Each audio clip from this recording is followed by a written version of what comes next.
Howdy, lieutenants and economists. The most volatile, evil, disgusting things on the planet, humans. If you have a video request, you can always go to assholeconsulting.com. Yeah, I am gonna charge you, kids. And that is the importance of not fucking up. You are such an asshole!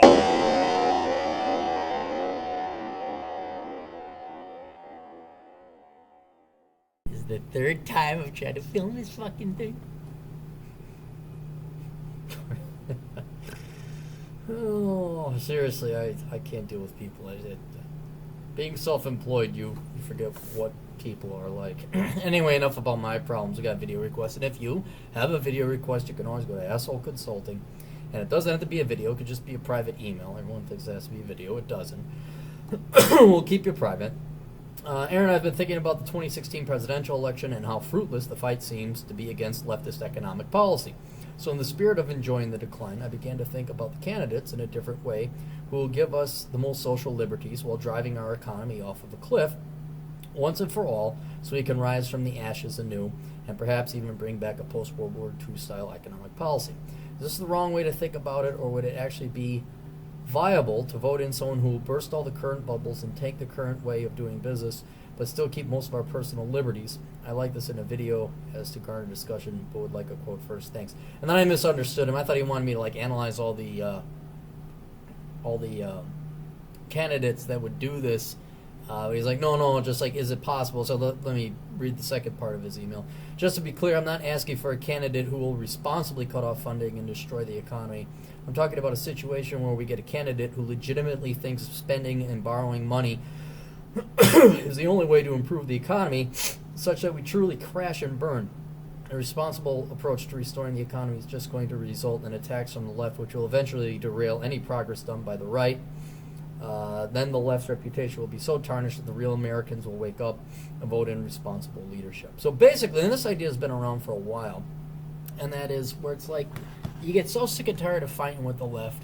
You get so sick and tired of these dipshit sheeple that are, quote, American citizens and vote. That's like, you know what?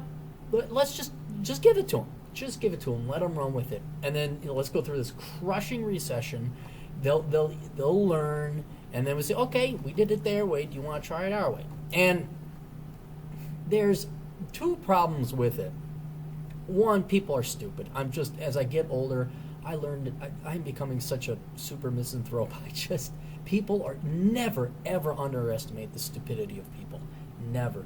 I mean, look at what they got in Venezuela. Look at these people believe the lies that are told to them. They don't dare look. And I'm not talking dictatorships. I mean, people where they're legitimately electing in socialist states. Argentina, all of South America and Latin America, basically. The fucking Mexicans that come here. You leave your horrible country to come to this place, but then you vote the exact same way you did back there. People don't learn.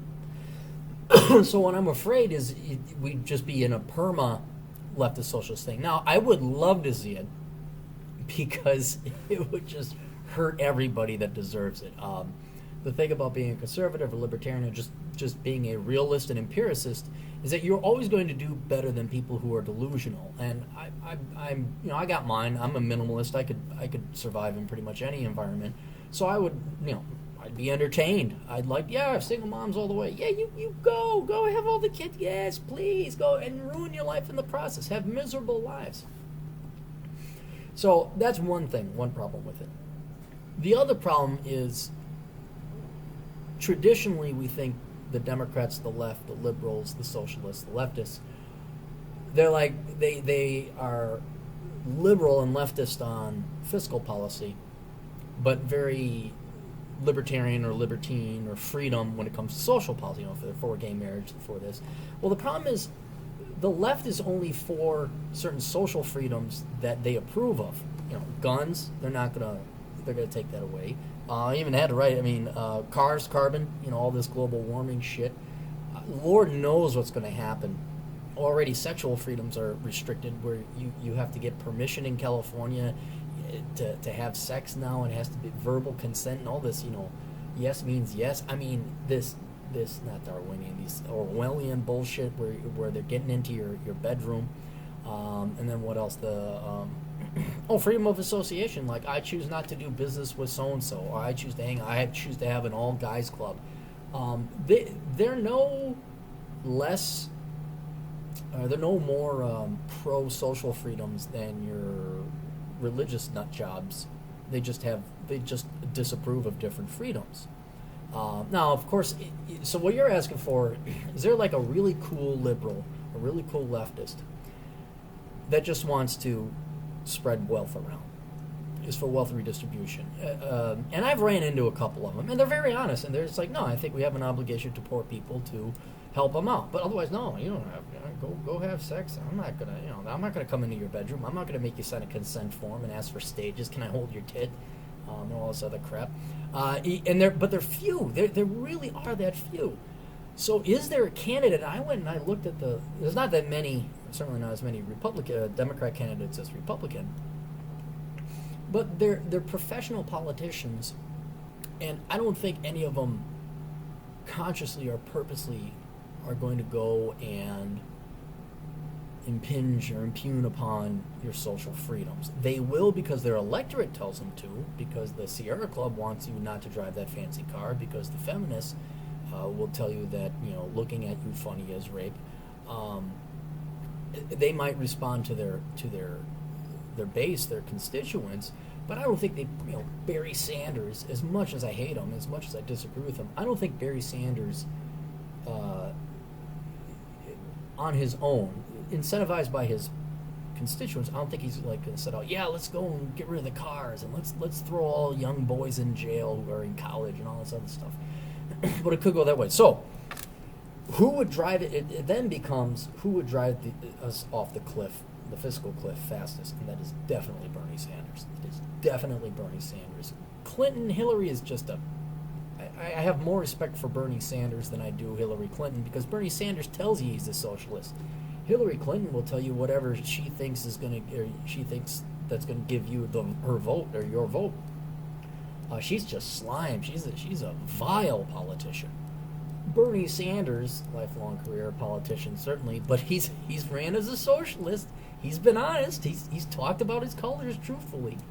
So I think he would probably run us off the cliff quick, just because he's the one. All the other Democrats are going to get there, but Bernie would get there the fastest. And I don't think he'd attack social freedoms any less or more than the other Democrat socialist candidates. So, Bernie Sanders is the one, and it's a very good, these Republicans, I understand the frustration. It's like you get so sick and tired of these Republicans and the people. Republicans are fielding these wimpy-ass, Mitt Romney, a billionaire white guy, good. Who was the political consultant that came up with that one? Should we hire asshole consultant? No, he's an asshole. Let's go with my buddy Bill. We went to Harvard together. We know each other. Yeah, we all hang out with Sean Hannity and Dick Morris and Ann Coulter. We all know it's this big fucking incest thing. It's like this inbreeding. Yeah, let's get no, don't get out of the echo chamber. Don't take anybody else's advice. Just listen to these political consultants, all from the Beltway. Don't listen to that fucking kid in Minneapolis. Yeah, billionaire white guy. Let's go with him.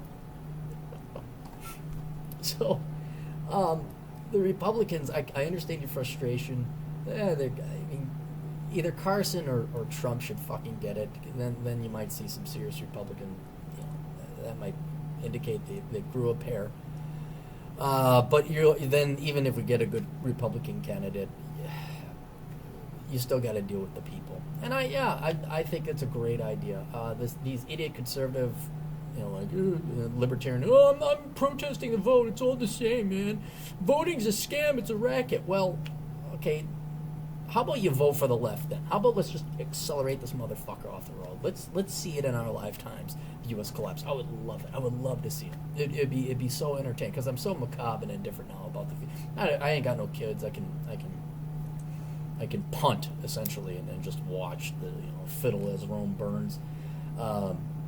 But maybe vote for Sanders. Seriously, not a bad idea. Not a bad idea if you believe in that philosophy or theory. But keep in mind, we may never come back. And if you got kids, don't do it. You want to provide a rear guard retreat, a rear guard action. You want to keep this economy going as long as possible. Fight the Democrats, never slow it down.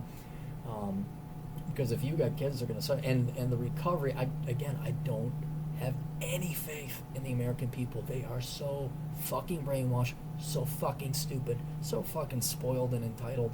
I mean, it's just, we're going to get what we deserve. We're going to get what we do. Unfortunately, you and I are in the line of fire, but reality will deliver it. So, anyway, hope that helped. Toodles.